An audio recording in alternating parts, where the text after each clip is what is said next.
자, 계속해서 우리 FAT 1급 기출문제 33회의 문제 3번 부가가치세 실기 문제를 한번 해보도록 하겠습니다. 24점 배점. 주식회사 히말라야의 부가가치세 신고 관련 거래 자료를 입력하여 부가가치세 신고서에 반영하시오라고 나왔네요. 1번 과세매출 자료의 전자세금계산서 발행. 이 형식은 계속 유지가 됩니다. 부가가치세 문제 첫 번째 문제는 전자세금계산서 발행하는 문제가 계속 나오고, 따라서 거래명세표가 주어지면서 이와 같이 복수거래로 문제가 나오는 형식을 취하고 있죠. 상품을 판매하고 발급한 거래명세서이고 9월 25일 날 계약금을 받았으며 계약금을 제외한 잔액은 이번 달 말일에 받기로 했으니까 말일에 받기로 한 것은 외상매출금이죠. 9월 25일 날 계약금 얼마라는 것을 이 문제에서 알려주지 않았기 때문에 일반 전표에서 조회를 해야 됩니다. 또 당황해가지고 9월 25일 날 매입매출 전표를 조회해가지고 얼굴 빨개지고 그러면 안 돼요. 네, 일반 전표에서 조회를 해야 된다는 거. 네, 계약금 받는 것은 우리가 일반 전표에 입력을 보통 하거든요. 그래서 거래 명세서에 의해 매입매출 자료를 입력하시오. 복수거래 이용하라는 거. 그 다음에 발행하고 전송하라는 그런 내용입니다. 자, 그러면 먼저 조회를 먼저 해보겠습니다. 9월 25일 일반 전표에 가가지고 선수금 한라산에서 110만원 받았다는 것을 시험지에다 이제 메모해 둬야 되겠죠. 시험 볼 때는 잽싸게 좀 메모를 해 둡니다. 또 잠깐 나왔다가 잊어버리니까 메모해 두시고, 선수금이 대변에 있었으니까 오늘 분개할 때는 차변에 간다 하는 것도 알고 있어야 되겠죠. 그래서 매입매출 전표 가겠습니다. 매입매출 전표 가서 날짜는 10월 2일입니다. 자, 유형은 11번 과세매출이고 품명은 복수거래죠.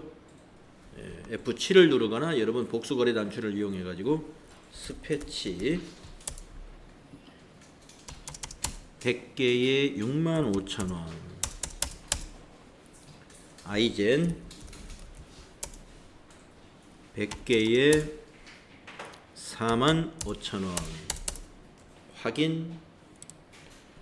그러면서 여기 합계금액 한 번쯤은 체크해 보시라 그랬죠. 12100. 오케이, 잘 입력했구나. 거래처는 한라산.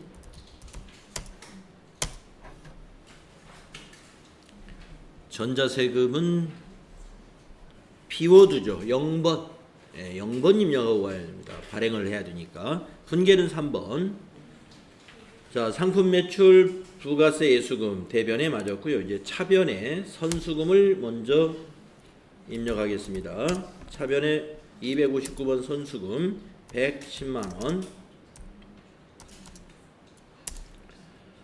엔터 치고, 또 차변에 나머지는 108번이죠. 외상매출금 10999.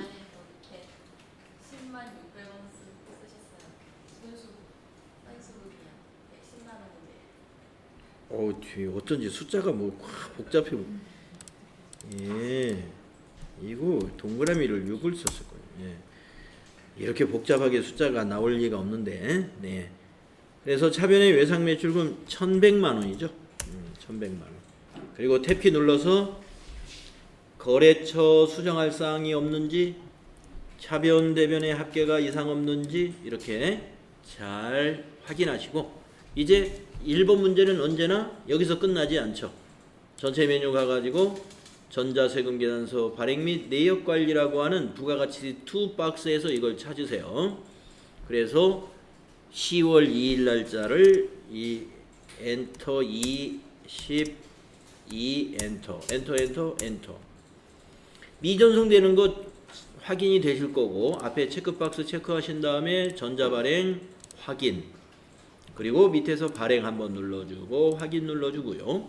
다시 아카데미 전자세금계산서 눌러서 로그인 눌러주고 미전송 체크한 다음에 매출 조회 누르고 발행 눌러주고 확인 눌러주시면 잘 처리가 된 겁니다.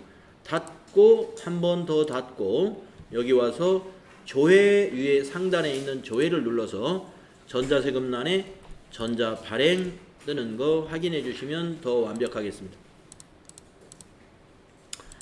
자, 그래서 4점 문제 하나 먼저 해결을 했고요. 다음에 부가가치세 문제 두 번째 매입거래 3점입니다. 자, 자료 설명을 보면 상품을 외상으로 구입하고 발급받은 전자세금계산서이다. 매입 매출 자료를 입력하시오. 전자세금계산서 발급 및 전송은 생략하고 전자 입력으로 할 것. 네, 우리가 지금 이제 설악산에서 상품을 매입한 거죠. 네, 공급자가 주식회사 설악산이죠. 자, 그러면 51번 과세 매입. 세금계산서고 세액이 있으니까 유형을 51번 과세 매입으로 하는데 날짜부터 정확해야 되겠죠. 그래서 날짜가 며칠인가 확인을 하시고 10월 10일이죠. 그래서 10월 10일 날 51번 과세 매입 유형이 매우 중요합니다. 카라비나 자, 수량과 단가, 수량 100개의 단가가 2만원이 되겠습니다. 그리고 거래처는 설악산. 전자세금 계산서이기 때문에 1번 해주시고 분계는 외상으로 매입을 했군요. 자료 설명에는 없었지만 전자세금 계산서 하단에 보시면 외상 미수금의 숫자가 기록되어 있습니다. 그래서 2번 분계 상품이니까 외상 분계해 주시면 대변의 외상 매입금 220, 차변의 부가세 대급금 20, 상품 200. 네, 이대로 두시면 되죠. 자, 그 다음에 세 번째 문제를 보면요. 매출거래 4점짜리입니다. 매출거래 4점짜리. 신용카드 매출전표가 있고요. 자료 설명을 보니까 주식회사 지리산에 상품을 판매하고 발급한 신용카드 매출전표랍니다. 자, 카드로 판매했으니까 17번 카과 매출로 해야 되겠고 매입 매출 자료를 입력하시오. 단 매출 채권에 대하여 외상 매출금 계정으로 처리할 것. 한번 카드 분계하면 외상 매출금으로 아마 될 거고요. 만약에 카드 분계했더니 미수금으로 돼 있더라. 그러면 외상 분계를 통해서 거래처를 삼성카드로 해주시면 됩니다. 자, 그러면은 우리가 카드 증빙은 합계를 공급가에게 입력한다는 것과 날짜 거래일시를 잘 찾아내야 한다는 거 확인하시고 10월 16일 17번 카과 매출로 입력을 합니다. 자, 10월 16일 유형은 17번 카드 과세 매출. 신용카드사는 물음표 단추 눌러서 삼성카드 확인. 품명은 아까 등산화라고 그랬던가요? 예, 등산화. 그냥 상품 해도 무관합니다. 자, 공급가액에다가 440만원. 그러면 400과 40만으로 나누어지고 거래처는 지리산. 전자세금란은 아니죠. 그래서 방향키로 그냥 지나가 주시고 분계 카드 결제니까 4번 분계 한번 해보겠습니다. 네, 외상 매출금으로 제대로 떨어지죠. 그래서 외상 매출금 잘 처리했고요. 상품 매출 맞죠? 등산화 상품 매출 맞습니다. 그리고 이때 외상 매출금의 거래처는 자동으로 삼성카드로 잘 되어 있죠. 네, 자, 카과 매출 문제였습니다. 다음에 네 번째 문제는 수정전자세금계산서라고 그랬는데 이 수정전자세금계산서를 우리가 발행하고 전송하는 게 아니라 이미 발행 전송된 것을 회계상에 이 도전에다가 입력만 하는 것이다, 이런 얘기죠. 그런 문제가 나온 거예요. 10월 19일 판매한 상품 중 불량으로 인한 반품이 확인되어 수정 전자세금계산서를 발급하고 대금은 외상대금과 상계 처리하기로 하였다. 자, 메인 매출 자료를 입력하시오. 전자세금계산서 발급 및 전송 업무는 생략하고 전자 입력으로 하시오 그랬습니다. 자, 그래서 수량을 마이너스로 입력해 주면 되죠. 이런 문제는. 자, 10월 25일 과세 매출입니다. 11번 과세 매출 유형으로 해야 돼요. 자, 10월 25일자 유형은 11번 과세 매출. 네, 품명은 거기 나와 있는 대로 등산 스틱. 자, 수량은 마이너스 10, 단가는 5만원 이렇게 입력해 주시고요. 거래처 명의 폼생 등반. 폼생 등반. 자, 전자세금은 1번 입력해 주시고 분계는 2번 분계해 주시면 됩니다. 외상 분계. 그러면 외상 매출금에서 이렇게 마이너스 떨어지고요. 대변의 부가세 애수금도 마이너스, 대변의 상품 매출도 마이너스. 네, 그대로 두시면 밑에 분계 회계 처리도 잘 된 거죠. 자, 그래서 네 번째 문제. 수정 전자세금 계산서 그대로 입력만 하면 되는 문제였습니다. 자, 다음에 다섯 번째 문제를 한번 보도록 하겠습니다. 자, 부가가치세 다섯 번째 문제는 전자계산서 문제가 나왔네요. 자, 전자계산서 빨간 거니까 면세는 13번이죠. 면세 매출이 13번. 자, 밑에 보겠습니다. 면세 상품을 판매하고 대금은 우리은행 보통예금 계좌로 받았어요. 본 거래에 한하여 과세사업과 면세사업을 겸용한다고 가정하고요. 메인 매출 자료를 입력하시오. 전자계산서 거래는 전자입력으로 입력할 것. 네, 빨강색이니까 13번 면세 매출 11월 12일입니다. 자, 11월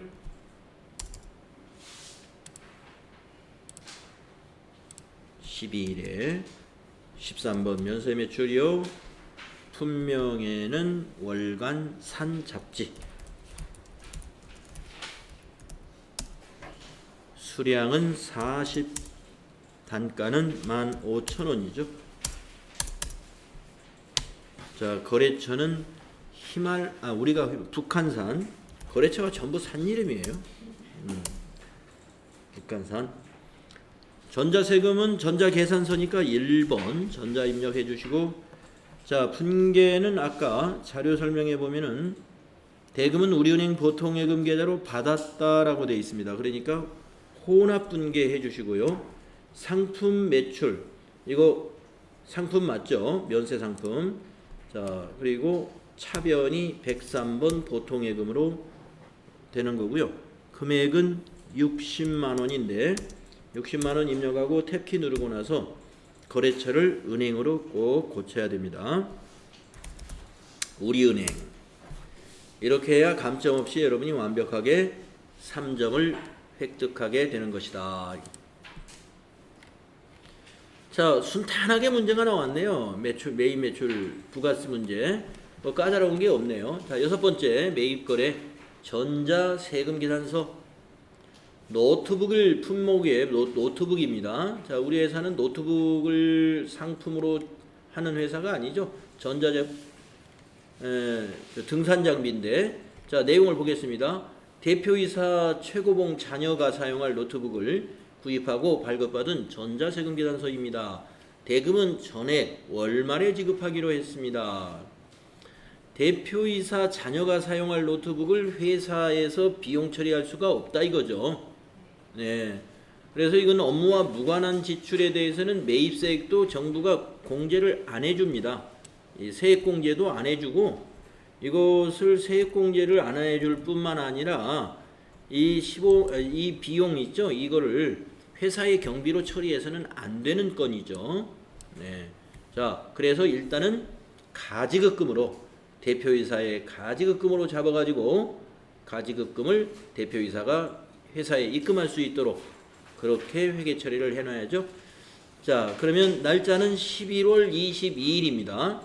자, 11월 22일 날 공제받을 수 없는 매입세액 자료이기 때문에 유형을 54번 불공으로 해야 돼요. 네. 그래서 54번 불공 문제가 하나 끼어 있네요. 예, 불공 문제가 안 끼일 수가 없어요. 예. 그래서 불공 문제는 보통 4점을 주는데 이번에는 3점밖에 안 줬네요. 자, 11월 22일 날 유형은 54번, 불공제 사유는 사업과 관련 없는 지출이 되죠. 2번 선택 누르시고 품명의 노트북 수량 단가는 수량 하나에 150만원, 거래처는 서울 PC,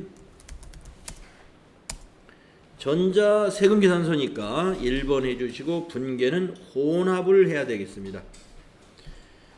자, 혼합 분계를 해서 상품을 가지급금으로 바꿔야 되죠. 상품을 가지급금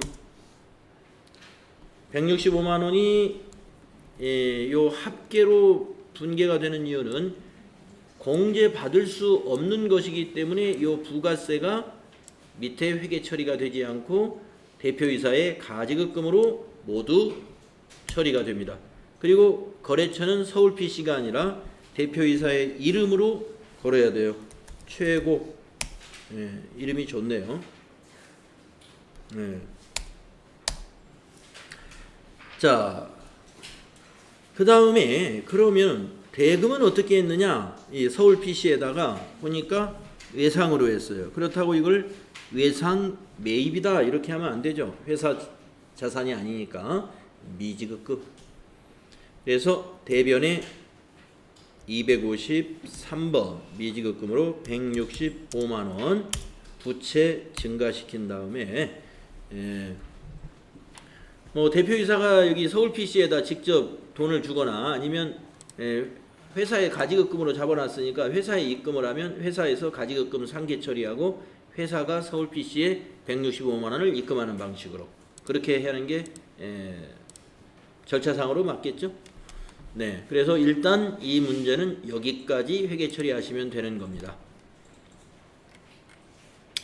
다음에 7번째 문제는 부가가치세 신고서에 의한 회계 처리 문제가 나왔어요. 부가가치세 신고서에 의한 회계 처리. 자, 4점짜리인데 보통예금 우리은행 거래 내역에 찾으신 금액으로 되어 있습니다. 제1기 부가가치세 확정 신고를 하고 납부세액은 우리은행 보통예금에서 이체하여 납부했답니다. 6월 30일 일반전표를 참고하여 납부세액에 대한 회계 처리를 하시오. 저장된 부가가치세 신고서를 이용하고 거래처 코드를 입력할 것 이랬습니다. 사실 뭐 납부세액이라고 되어 있고 하니까 거래처도 여기 나와 있고 하기 때문에 납부세액이었으면 6월 30일 날 미지급 세금으로 해놨을 거예요. 부채로. 그러니까 오늘은 차변의 미지급 세금 서대문 세무서, 대변의 보통예금 우리은행 금액은 이걸로 이렇게 회계 처리하면 이 날짜로 말이죠. 그렇게 하면 딱 될 것 같습니다. 자, 그러나 6월 30일 거 한번 조회해 보겠습니다. 일반 전표 가서 6월 30일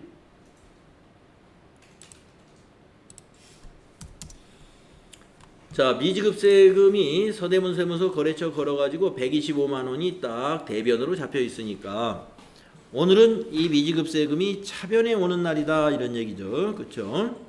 그래서 7월 25일 날 차변에 미지급 세금이 오게 되겠습니다. 거래처는 서대문 세무서. 자, 7월 25일 차변에 미지 261번 미지급 세금 거래처 서대문 세무서 1250 플러스 엔터 치시고 대변에 103번 보통예금 은행은 우리은행 그리고 125만원 이렇게 해서 4점을 얻었어요. 간단한 문제인데 4점 주었습니다. 자, 부가가치세 문제는 33회에서 뭐 우리 보통 수준 이하로 뭐 까다로운 거 없이 아주 쉽게 출제가 된 것 같습니다. 33회는 이론 풀 때 막 좀 복잡해 보이는 게 한두 개 있었던 것 같아요. 기억에. 이론에서. 자, 이제 결산 문제는 어떻게 나왔나 보겠습니다.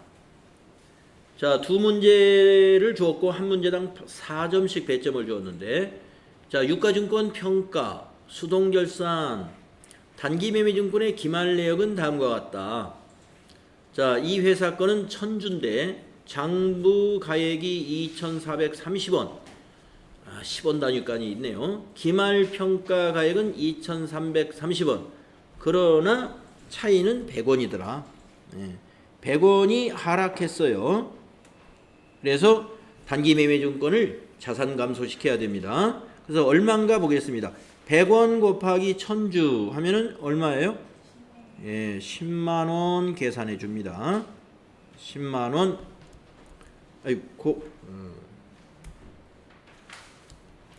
마이너스 10만원 계산이 가능하시죠? 자, 그 다음에 주식에서 한솔 주식 4,000원이 장부 단가인데 4,200원 이건 올랐어요. 올랐어. 플러스. 자, 200원씩 올랐습니다. 2,500주. 2,500주. 얼마 나올까요? 50만 원이요? 2,500주 곱하기 200원. 네, 플러스 50만 원. 자, 이게 계산을 해 놓으시고 하나의 거래로 입력할 것 이렇게 하나의 거래로 입력할 것 이거 두 개 합쳐서 해라 이거예요. 두 개의 거래로 입력하세요. 그러면은 이거 하나 따로 전표를 두 개로 나누어서 주식에서 단비권은 차변의 단기매매증권 평가손실 대변의 단기매매증권이 되고 한솔권은 차변의 단기매매증권 50만원 대변의 단기매매증권 평가이익 50만원 두 건의 거래로 하라 그러면 그렇게 해야 되고 한 건으로 하면 이걸 퉁으로 쳐야 돼요. 그래서 플러스 40만원. 그래서 차변의 단기매매증권 40 대변의 단기매매증권 평가손실 40. 여러분 평가손실과 처분손실 확실하게 구분할 수 있죠. 문제만 잘 읽으시면 되는 겁니다. 자, 결산 때는 처분 손실이나 이런 건 나오지 않습니다. 그래서 12월 31일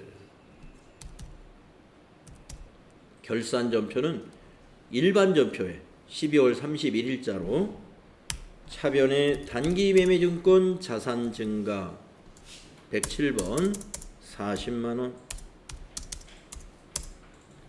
대변의 단기매매증권 평가손실 영업의 비용이죠.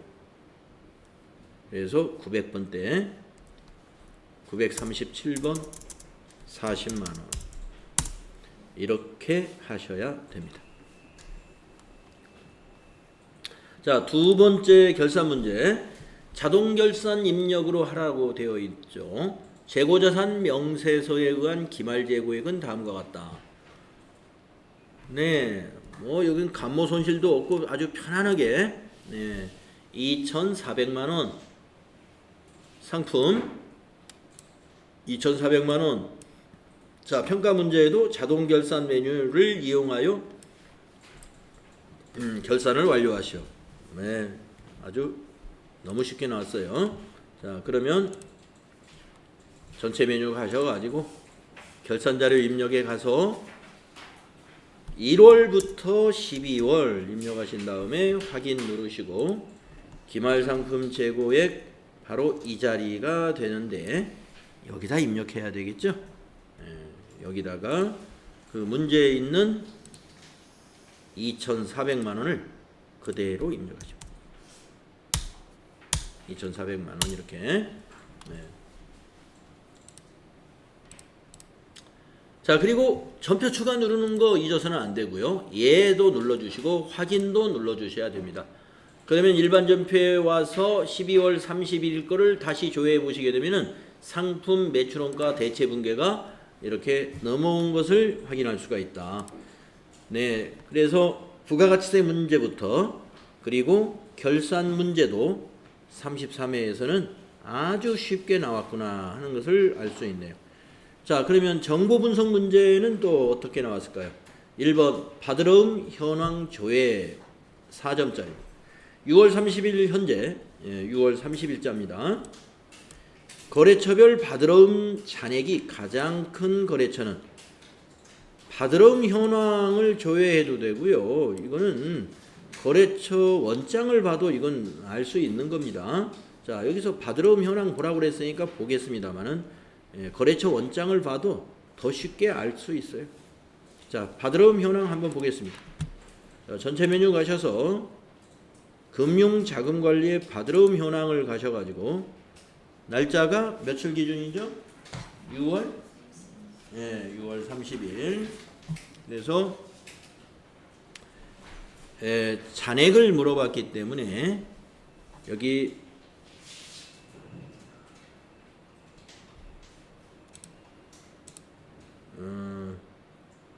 여기 잔액이 보이겠죠. 거래처별. 거래처별을 선택하시고 거래처별 탭에서 조회 구분 잔액으로 하시고 기간은 뒤에 날짜만 6월 30일이 들어가면 되겠습니다. 2018-0630 거래처는 처음부터 끝 가야 되니까 모두 엔터를 치면 됩니다. 자, 그러면 이쪽 오른쪽에 보이는 난이 이게 잔액이죠. 설악산이 1250. 여기서 물어본 게 가장 큰 거래처입니다. 그러면은 2300짜리 한라산이 답이 되겠습니다. 1번이 답이더라. 자, 이렇게 봐도 되고요. 저는 이제 만약에 문제에서 이게 받으러움 현황이라고 하지 않았다면 자, 거래처 원장이 이런 건 더 쉬워요. 이 뭐 외상 매출금의 잔액을 본다든가 뭐 받으러움의 잔액을 본다든가 이런 것은 거래처별로 보는 건 역시 거래처 원장이 제일 편한 것 같아요. 자, 거래처 원장 가가지고 6월 30일 현재니까 1월 1일부터 해도 되고 6월 30일부터 6월 30일로 해도 돼요. 하여튼 끝 날짜만 6월 30일. 계정 과목은 받으러움이니까 110번. 거래처 분류는 그냥 몽땅 엔터 치면 돼요. 모든 거래처니까. 네. 그러면 이게 더 쉬워 보이지 않나요? 여기 잔액이 쫙 있죠? 거래처별로. 그래서 여기서도 보면 사우스페이스가 5천만 원이네?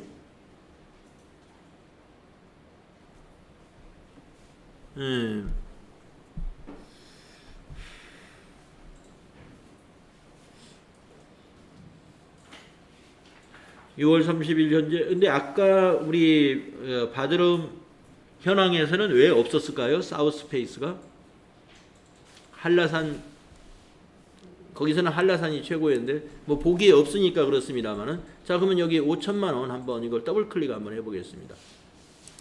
이게 무슨 거래였는가? 상품을사.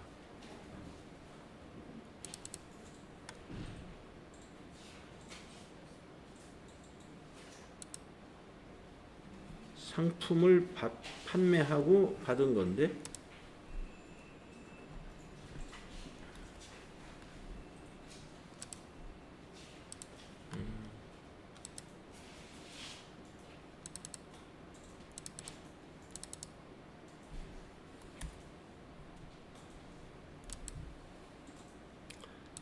적여도 입력이 안 돼 있고 요거는 우리가 입력한 점표는 아닌데 왜 받으러움 현황에 이게 반영이 안 됐냐면요.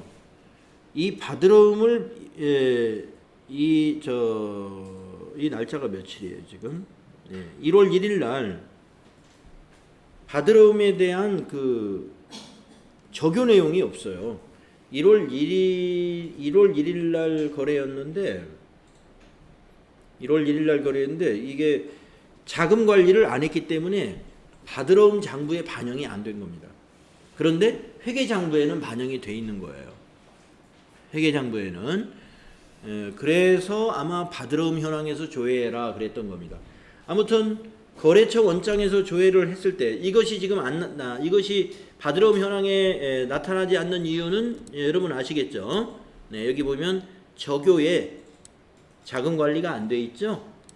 예, 아까 이걸 어떻게 조회했냐면 거래처 원장을 처음에 조회하니까 이렇게 나왔잖아요. 이 5천만 원이 이게 며칠 날 거래였는가 이거 더블 클릭 해보면 돼요. 그러면 날짜가 나오잖아요. 분계를 보려면 다시 요 날짜를 요 금액을 다시 더블 클릭하면 밑에 분계가 나타나요. 예, 그래서 분계를 보면 정확히 알 수 있습니다. 그래서 1월 1일 날 상품을 판매하고 어음으로 5천만 원, 보통예금으로 500만 원 이렇게 받은 거래인데 받으러움에 여기 적요란이 없어요. 예, 자금 관리를 안 했던 거죠. 그래서 만약에 이걸 고치려면 전표를 수정해 가지고 가서 수정을 해줘야 되는데 뭐 여기서는 그럴 필요는 없습니다. 그래서 문제에서 받으러움 현황을 보라고 그랬으니까 받으러움 현황을 봤습니다만 거래처 원장을 보더라도 이 보기 내에서는 한라산이 답이 되는 거죠. 다음에 두 번째 문제 보겠습니다.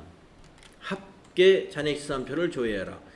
주식회사 히말라야의 6월 30일 현재 현금 및 현금성 자산은 얼마냐? 네, 합계 잔액시산표를 통해서 볼 수도 있고 이거 역시 재무상태표를 가지고 볼 수도 있습니다. 네, 자 그러면 합계 잔액시산표를 가서 날짜를 6월 30일자로 입력을 합니다. 그런데 과목별에서는 현금 및 현금성 자산이 집계가 안 되니까 제출용을 누르면 현금 및 현금성 자산의 요 잔액 여기를 말하는 거죠. 508, 669, 290이니까 4번이 답이죠. 그래서 여러분은 4번을 체크한 다음에 답안수록 눌러서 방금 답안을 한 여기는 4번, 여기는 1번 그리고 필기 문제 푸른 것들 답을 전부 이렇게 시험지에 여러분 체크해 놨을 거 아니에요. 이거 이렇게 다 찍어줘라 이겁니다. 그리고 USB를 빼기 전에 USB 저장 내일은 꼭 눌러주시고 닫기 해서 USB를 잘 분리해 가지고 마무리하시면 돼요. 혹시 USB에 저장이 안 됐을지 걱정이 되시면 컴퓨터 끄지 마시고 그냥 두고 나가시면서 잘 백업이 됐는가 확인하시면 되겠습니다. 네, 혹시 질문 있으신가요?